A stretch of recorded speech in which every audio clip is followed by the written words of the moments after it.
Casita de oración, Jesucristo, Sabiduría de Dios, presenta la catequesis de Elane, apostolado de la nueva evangelización.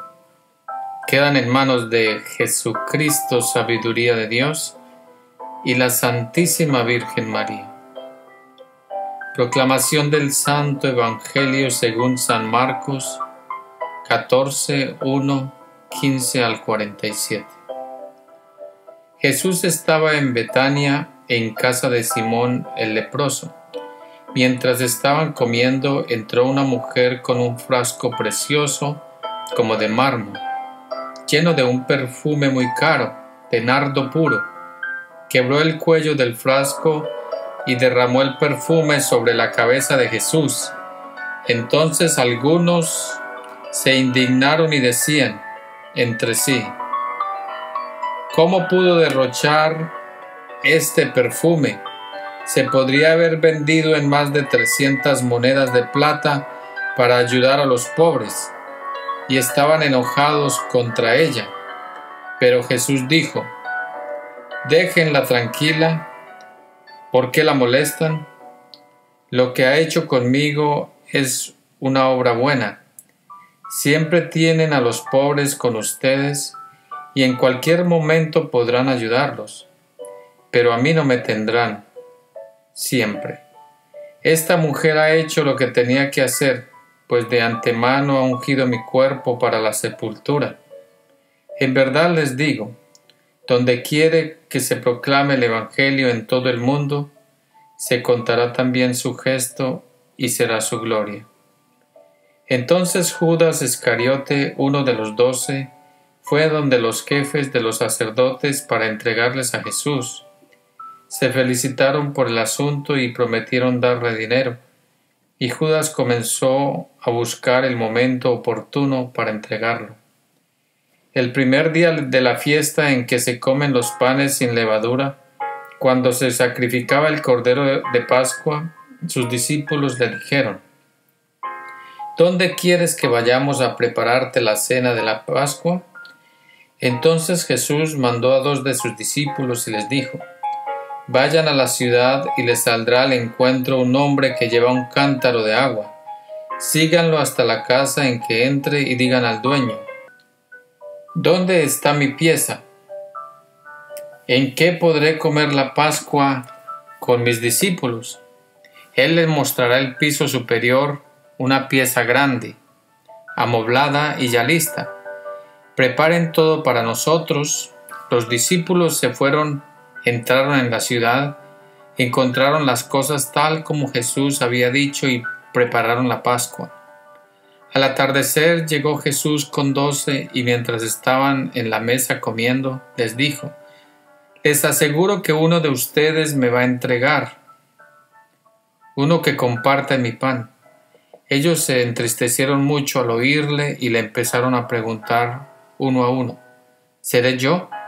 Él les respondió: es uno de los 12, uno que moja su pan en el plato conmigo.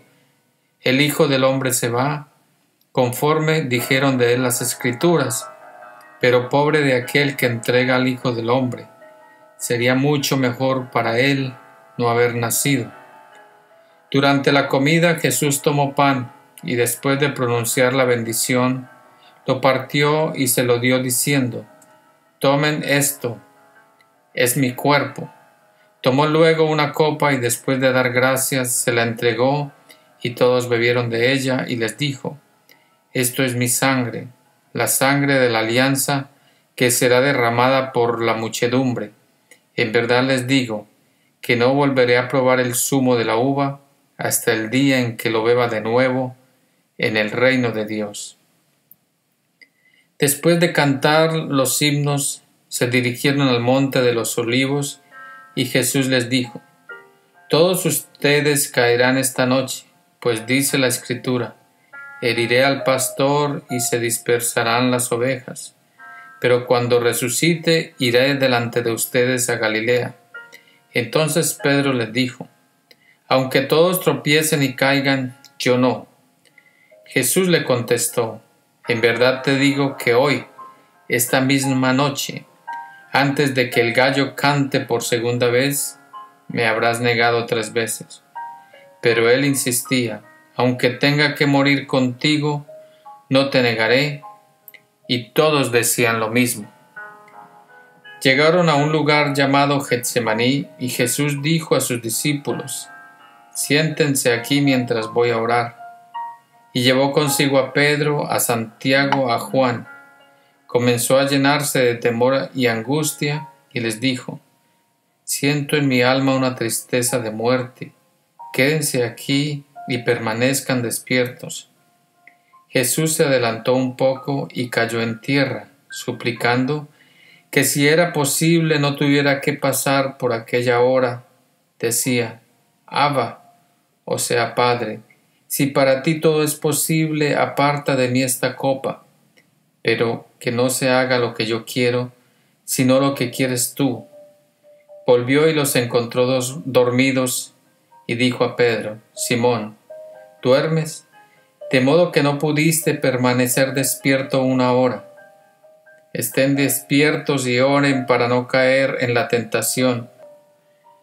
Pues el espíritu es animoso, pero la carne débil. Y se alejó de nuevo a orar, repitiendo las mismas palabras.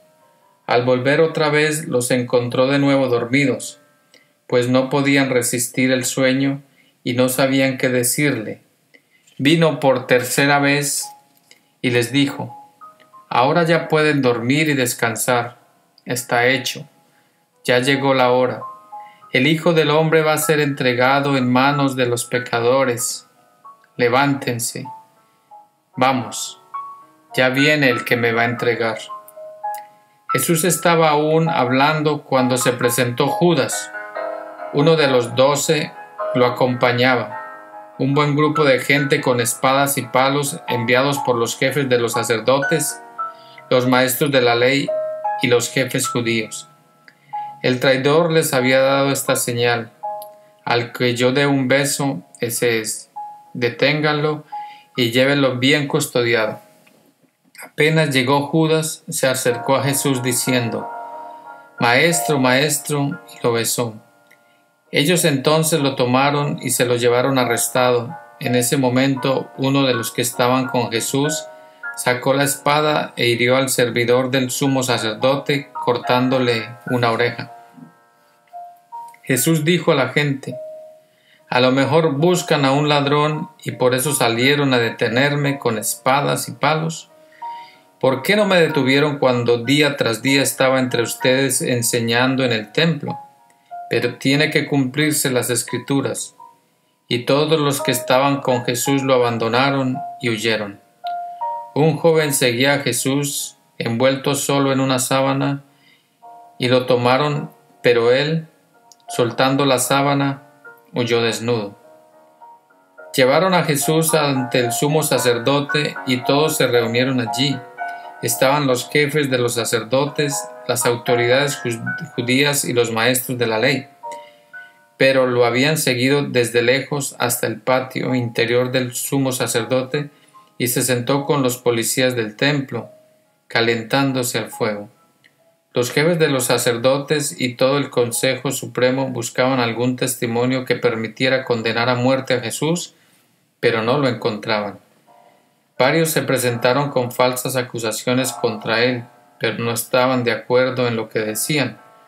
Algunos lanzaron esta falsa acusación: nosotros le hemos oído decir: yo destruiré este templo hecho por la mano del hombre, y en 3 días construiré otro, no hecho por hombres. Pero tampoco con esos testimonios estaban de acuerdo. Entonces el sumo sacerdote se levantó, pasó adelante y preguntó a Jesús: ¿no tienes nada que responder? ¿Que este asunto del que te acusan? Pero él guardaba silencio y no contestaba. De nuevo el sumo sacerdote le preguntó: ¿eres tú el Mesías, el Hijo de Dios? Jesús respondió: yo soy. Y un día verán al Hijo del Hombre sentado a la derecha de Dios Todopoderoso y viniendo en medio de las nubes del cielo. El sumo sacerdote rasgó sus vestiduras horrorizado y dijo: ¿para qué queremos ya testigos? Ustedes acaban de oír sus palabras blasfemas. ¿Qué les parece? Y estuvieron de acuerdo en que merecía la pena de muerte. Después algunos empezaron a escupirle, le cubrieron la cara y le golpeaban antes de preguntarle: «¿Hazte el profeta?», y los policías del templo lo abofeteaban. Mientras Pedro estaba abajo en el patio, pasó una de las sirvientas del sumo sacerdote. Al verlo cerca del fuego, lo miró fijamente y le dijo: «Tú también andabas con Jesús de Nazaret». Él lo negó: «No lo conozco, ni entiendo de qué hablas». Y salió al portal. Pero lo vio la sirvienta otra vez y dijo a los presentes: «Este es uno de ellos». Y Pedro lo volvió a negar. Después de un rato, los que estaban allí dijeron de nuevo a Pedro: «Es evidente que eres uno de ellos, pues eres Galileo». Entonces se puso a maldecir y a jurar: «Yo no conozco a ese hombre de quien ustedes hablan». En ese momento se escuchó el segundo canto del gallo. Pedro recordó lo que Jesús le había dicho: «Antes de que el gallo cante 2 veces, tú me habrás negado 3, y se puso a llorar. Muy temprano los jefes de los sacerdotes, los ancianos y los maestros de la ley, es decir, todo el consejo del templo o Sanedrín, celebraron consejo. Después de atar a Jesús con cadenas, lo llevaron y lo entregaron a Pilato. Y Pilato les preguntó: «¿Eres tú el rey de los judíos?». Jesús les respondió: «Así como tú lo dices». Como los jefes de los sacerdotes acusaban a Jesús de muchas cosas, Pilato volvió a preguntarle: «¿No contestas nada? Mira de cuántas cosas te acusan». Pero Jesús ya no respondió, de manera que Pilato no sabía qué pensar. Cada año, con ocasión de Pascua, Pilato solía dejar en libertad a un preso, a elección del pueblo. Había uno llamado Barrabás, que había sido encarcelado con otros revoltosos por haber cometido un asesinato en un motín. Cuando el pueblo subió y empezó a pedir la gracia como de costumbre, Pilato les preguntó: «¿Quieren que ponga en libertad al rey de los judíos?». Pues Pilato veía que los jefes de los sacerdotes le entregaban a Jesús por una cuestión de rivalidad. Pero los sumos sacerdotes incitaron a la gente a que pidiera la libertad de Barrabás. Pilato les dijo: «¿Qué voy a hacer con ustedes? ¿Llaman rey de los judíos?». La gente gritó: «¡Crucifícalo! ¡Crucifícalo!». Pilato les preguntó: «¿Pero qué mal ha hecho?». Y gritaron con más fuerza: «¡Crucifícalo!». Pilato quiso dar satisfacción al pueblo, dejó pues en libertad a Barrabás y sentenció a muerte a Jesús. Lo hizo azotar y después lo entregó para que fuera crucificado. Los soldados lo llevaron al pretorio, que es el patio interior, y llamaron a todos sus compañeros. Lo vistieron con una capa roja y le colocaron en la cabeza una corona, trenzaron con ella espinas. Después comenzaron a saludarlo: «¡Viva el rey de los judíos!», y le golpeaban en la cabeza con una caña. Le escupían y se arrodillaban ante él para rendirle homenaje. Después de haberse burlado de él, le sacaron la capa roja y le pusieron de nuevo sus ropas. Los soldados sacaron a Jesús fuera para crucificarlo. En ese momento un tal Simón de Cirene, que es el padre de Alejandro y de Rufo, volvía del campo. Los soldados le obligaron a que llevara la cruz de Jesús. Lo llevaron al lugar llamado Gólgota o Calvario, palabra que significa calavera. Después de ofrecerle vino mezclado con mirra, que él no quiso tomar, lo crucificaron y se repartieron sus ropas, sorteándolas entre ellos. Eran como las 9 de la mañana cuando lo crucificaron. Pusieron una inscripción con el motivo de su condena que decía: «El rey de los judíos». Crucificaron con él también a 2 ladrones, uno a su derecha y otro a su izquierda. Así se cumplió la escritura que dice: y fue contado entre los malhechores. Los que pasaban lo insultaban, le decían moviendo la cabeza: «Tú que destruyes el templo y lo levantas de nuevo en 3 días, sálvate a ti mismo y baja de la cruz». Igualmente los jefes de los sacerdotes y los maestros de la ley se burlaban de él y decían entre sí: «Si pudo salvar a otros, ¿no se salvará a sí mismo? Que ese Mesías, ese Rey de Israel, baje ahora de la cruz. Cuando lo veamos creeremos». Incluso lo insultaban los que estaban crucificados con él.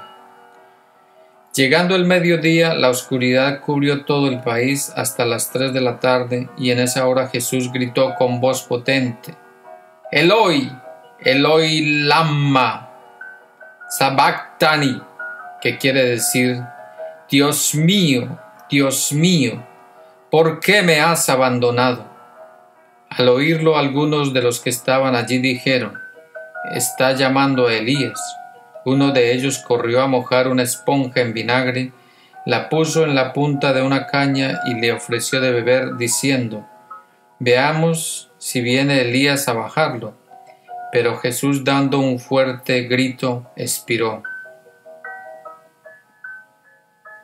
Nos ponemos de rodillas guardando silencio por 30 segundos.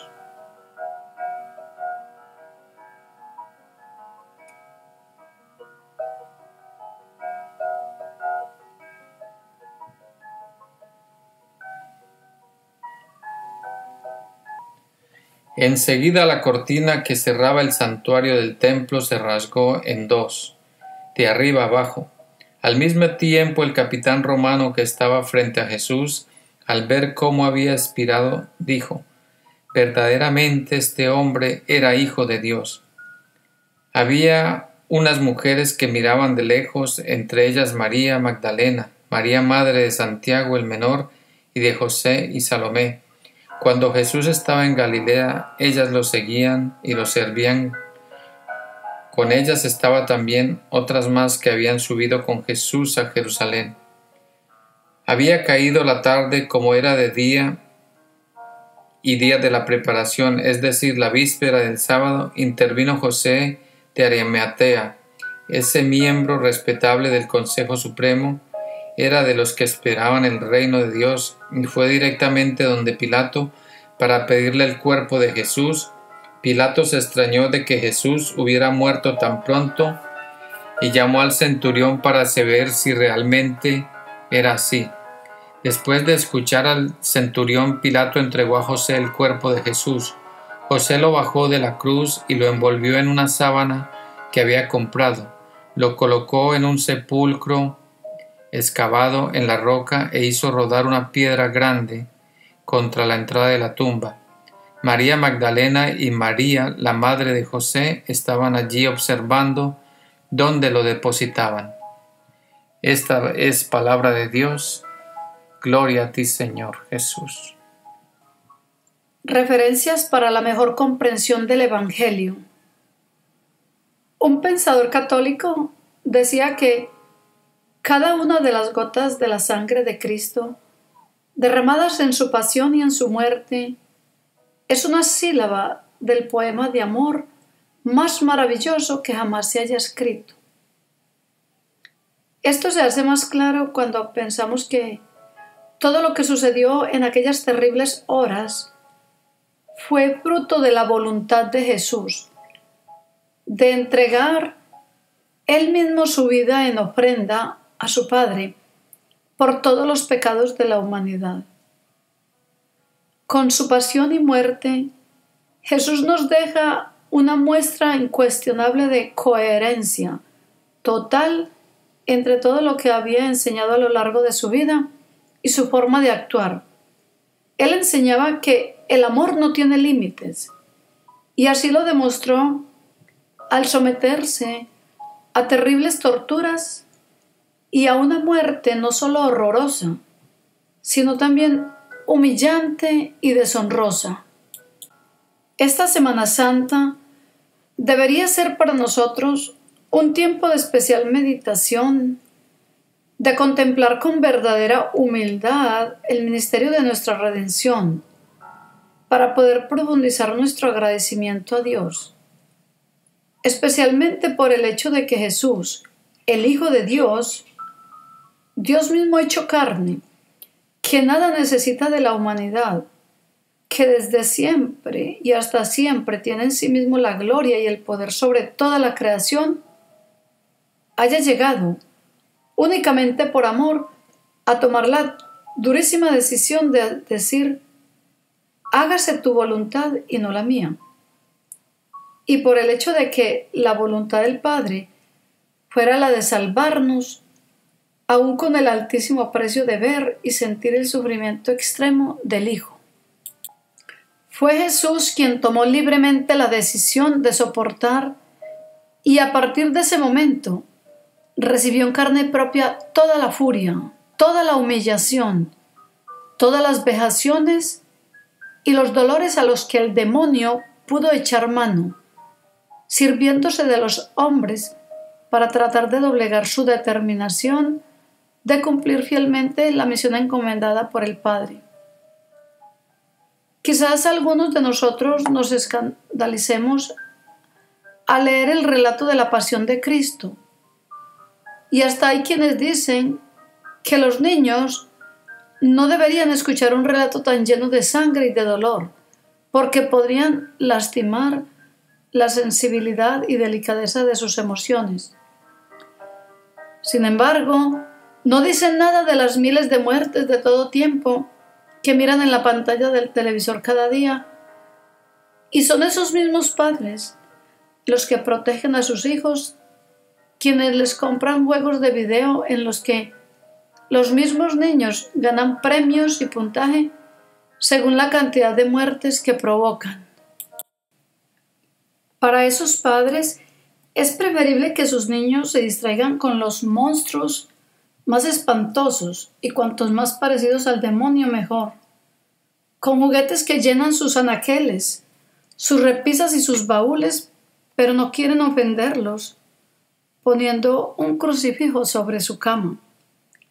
Hasta parecería ser que a este paso la palabra amor va a terminar significando debilidad de perdedores, y sacrificio se convertirá en sinónimo de bobería.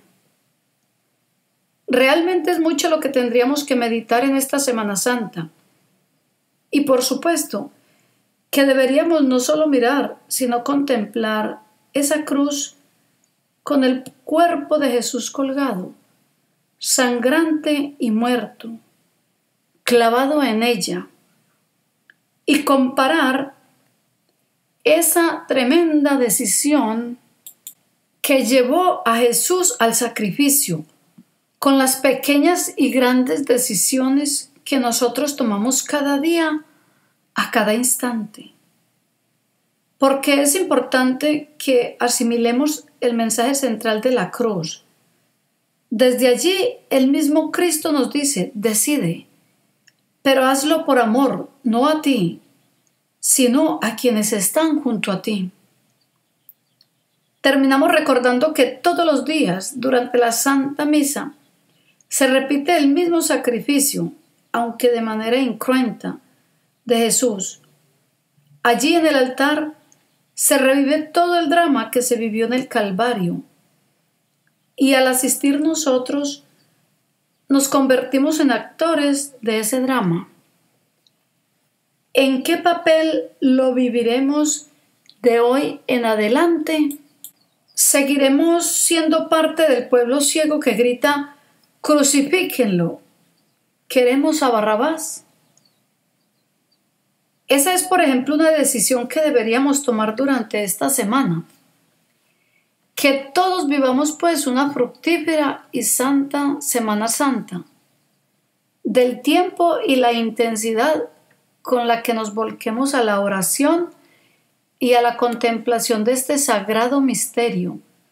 Dependerá en gran medida que podamos resucitar con Cristo a una vida de mayor entrega a los demás y de mayor sujeción a la voluntad del Padre.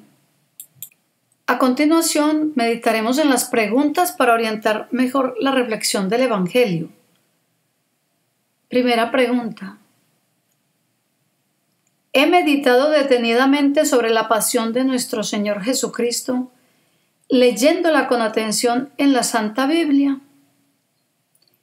¿Qué es lo que más me conmueve de entre todos aquellos sucesos? ¿Por qué? Segunda pregunta. Jesús padeció, murió y resucitó por mí. Tengo siempre presente que todo el drama del Calvario se aplica personalmente a mi vida y que no solo es un relato histórico más. ¿Cómo lo hago propio? Y la tercera pregunta. Si alabo a Jesús el Domingo de Ramos junto a todo el pueblo, ¿qué hago cuando llega el Viernes Santo? ¿Cómo se vive la Semana Santa en mi casa? ¿Podré hacer algo más que aporte a todos un mayor crecimiento espiritual este año? Y ahora vamos a leer las concordancias del Evangelio con el Catecismo de la Iglesia Católica.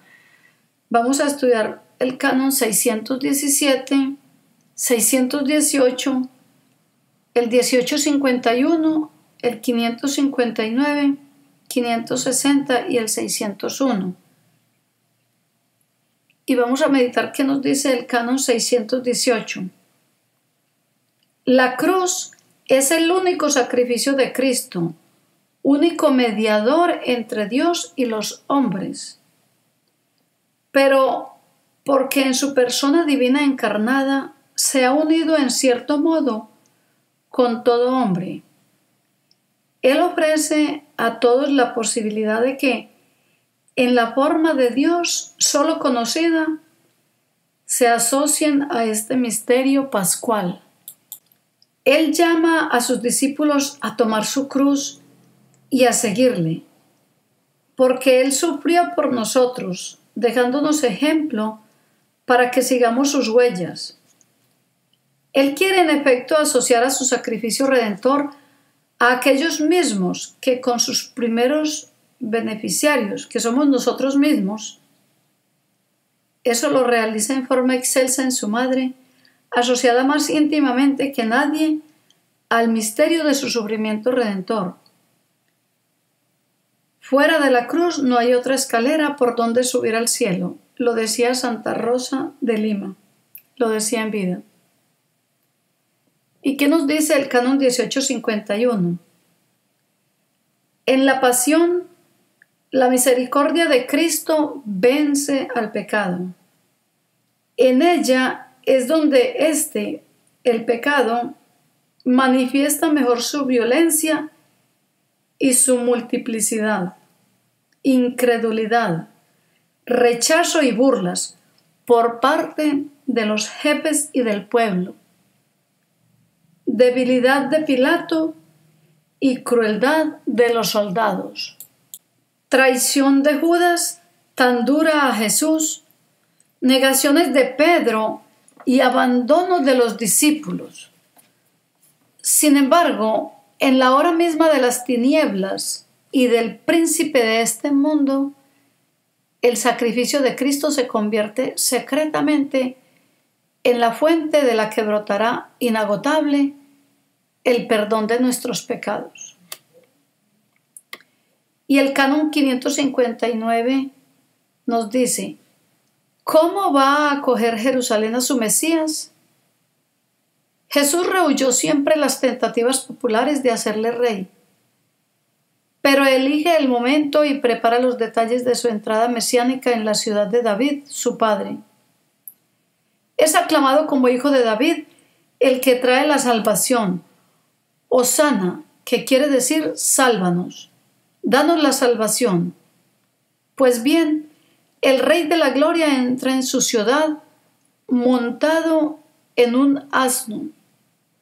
No conquista a la hija de Sión, figura de su iglesia, ni por la astucia ni por la violencia, sino por la humildad, que da testimonio de la verdad.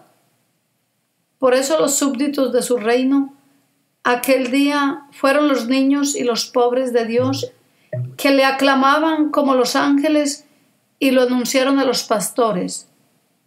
Su aclamación: bendito el que viene en el nombre del Señor, ha sido recogida por la Iglesia en el Sanctus de la liturgia eucarística para introducir el memorial de la Pascua del Señor. Santo, santo, santo es el Señor. Y por último, el canon 560, la entrada de Jesús en Jerusalén manifiesta la venida del reino, que el Rey Mesías llevará a cabo mediante la Pascua de su muerte y de su resurrección. Con su celebración, el Domingo de Ramos, la liturgia de la Iglesia abre la Semana Santa. Y vamos a meditar en nuestro corazón las palabras del libro Reflexionando con la Gran Cruzada. Vendré lleno de luz, rodeado de amor y coronado por multitudes de ángeles festivos.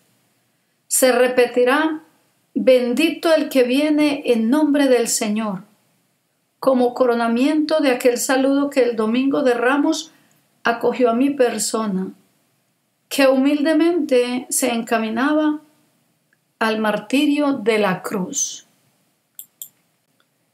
Y para este mes vamos a practicar la virtud de la castidad. Esta semana veremos el canon 922, que nos dice lo siguiente: desde los tiempos apostólicos, vírgenes y viudas cristianas llamadas por el Señor para consagrarse a Él enteramente, con una libertad mayor de corazón, de cuerpo y de espíritu, han tomado la decisión, aprobada por la Iglesia, de vivir respectivamente en estado de virginidad o de castidad perpetua, a causa del reino de los cielos. Y el libro de la Gran Cruzada nos dice: José era puro, se dice y es verdad, pero yo deseo añadir algo sobre su pureza. Equivale a castidad, pero la pureza de mi esposo tenía una fragancia especial. Era una pureza tal que podía y puede estar muy cerca de la mía. Se la puede representar con un gran manojo de lirios cultivados en un campo, circundado de rosas, es decir, era una pureza que tenía por horizonte el más santo amor que un esposo pudiera alimentar por la esposa. Y para terminar nuestra casita de oración, vamos a leer los propósitos semanales. Con el Evangelio, viviré intensamente esta Semana Santa, comenzando con este Domingo de Ramos. Trataré de hacer carne en mí los sentimientos que tuvo Jesús al entrar en Jerusalén, sabiendo que todos lo iban a abandonar pocos días después. Y con la virtud del mes, que es la castidad, haré cuanto me sea posible para que todas mis relaciones y las de mi familia estén llenas de castidad en pensamientos, palabras, intenciones y acciones. Hasta aquí, hermanos y hermanas, la casita de oración. Recibamos la bendición de los Sagrados Corazones de Jesús y de María, en el nombre del Padre, del Hijo y del Espíritu Santo. Amén.